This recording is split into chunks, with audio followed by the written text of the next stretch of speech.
Welcome back, and joining us for a look at the day's markets action is McCurrie from FNB Wealth and Investments. Thank you so much for your time. Wayne, I actually just want to start off with that interest rate decision that came from the South African Reserve Bank today, keeping rates unchanged. It was quite interesting to see the split within the MPC, with 4 members going for rates remaining unchanged and 2 of them actually proposing a rate cut. Was the split a surprise or not? Look, it probably was a bit of a surprise because, certainly a lot of people would have said 100% of the committee members would actually vote for rates stable. But I think there's 2 points to be very clear on, or maybe even 3 points. Our Reserve Bank governor and the majority of his board are quite, let's call them hawkish. Yes. They're never going to move until they are extremely comfortable that now is the right time. And this is a good thing, by the way. It's not a bad thing. The second point is, interest rates are going down. It's just a question of when. So maybe it's next month. I don't think so. Or the next meeting, I don't think so. But it's coming before the end of the year. And the third point is, we've really got to be certain that US and other major economies have either cut or are going to cut rates imminently before we move. It might be very bad for our currency, etc., if we are sort of ahead of the curve, so to speak, and we start cutting long before the other major banks cut their interest rates. Yeah, it's quite interesting because I think we were ahead of the curve in terms of hiking. So it's quite interesting where now we kind of have to take a step back and not be too forward with interest rate cuts.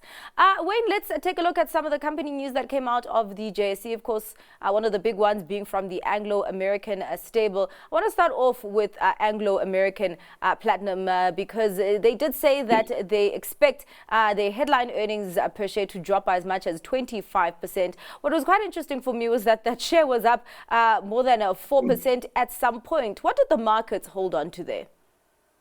Well, look, the share fell quite a bit yesterday, so a lot of it might just be a recovery from yesterday's fall. But the fall in earnings is not as bad as the market anticipated. I mean, if you compare the earnings of platinum companies to 2020, somewhere around there, their earnings are down significantly, because this is a commodity cycle and we happen to be in the down part of the cycle. I mean, the price of platinum has, call it, down 60%. The price of palladium has fallen significantly more than that. So we're in a down cycle and you can't expect earnings to go up when the commodity is actually going down despite rand weakness. But hopefully over the next 2 or 3 years with lower interest rates, we'll see an up cycle and the earnings will change around and go up again. The actual production numbers weren't bad. I mean, it wasn't bad. Their own mine production was quite good.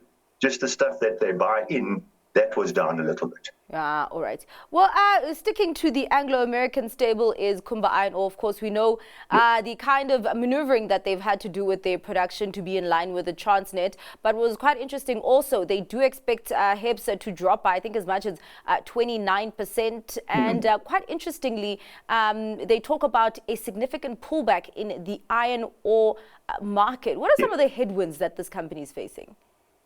Well, it's a commodity down cycle. So in any down cycle, especially with Chinese growth being quite weak because of the big, I wouldn't call it implosion, but the massive weakness they've got in their property market, it's a down cycle. Prices fall and your earnings fall. And then to compound that, they've got the logistics problems with Transnet. Although I think the worst is probably behind us there. I mean, they were quite proactive in that they did a lot of plant maintenance, a lot of shutdowns that they had to do, which aligned their output more to Transnet's ability to move the output.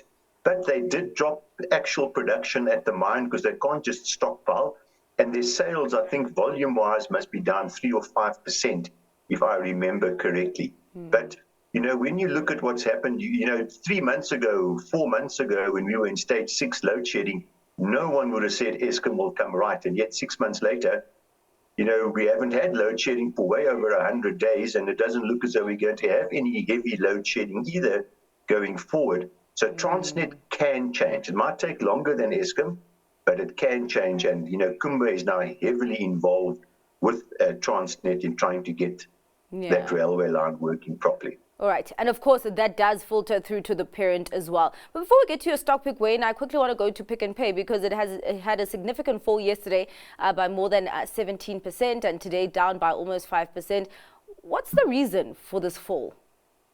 Well, look, the big fall yesterday was because in terms of their rights offer, so if you own 100 Pick n Pay shares, you have got if you want to take them up, you have the ability to buy 51 shares at a significant discount to the current price. So what happens is you get given a thing called nil paid letters or letters of allotment, which entitles you to buy shares cheaper than the current market price, and they have value. So yesterday, if you took what your Pick n Pay shares were worth after the fall, and you took into account the value of your nil paid letters, it was more or less the previous day's closing price, so you actually hadn't lost money. But today's fall is unusual in that, this is not related to the rights offer. So, this is market forces, I think, that's pushing that share price down. So to summarize, you're not 21% worse off, you're about 4% worse off. Wow, all right. Well, thank you for putting that into context for us. Wayne, what do you have for your stock pick today? Well, look, I'm going with Bank of America overseas. Although the share price has shot through the roof recently, their last results were actually very, very good. And the actual rating of the share, in other words, the valuation that the market puts on it, is relatively low. I mean, it's nothing like the tech shares where we know certainly last night took a bit of pain. It seems reasonably valued.